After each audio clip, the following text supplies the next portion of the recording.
सूर्यक पुत्र शनिदेव को न्यायर देवता बोली समस्ते मानती। कोप दृष्टि केही भी वंचित होना से समस्त को निज कर्म अनुसार न्याय दे था। शनिदेव को न्यायाधीश उपाधि गुरु देवों देव महादेव देते। महादेव भी शनिदेव प्रकोप रक्षा पाई। नारद मुनि महादेव पाखे पहुँचले और कहले शनिदेव आपण पाखु आसुंच। महादेव कहले शनि मोर शिष्य, से मो उपर पुणी दृष्टि पकेब। मुझे जगह लुचिजी जोठार कि से मत खोजी पाइपर।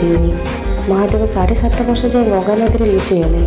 7.5 वर्ष पर महादेव बाहर को आसिले और शनिदेव पाखक जाए कहले देखिल मुझे जगह लुचिगली, तुम्हें मत खोजिकी भी पाइलनी।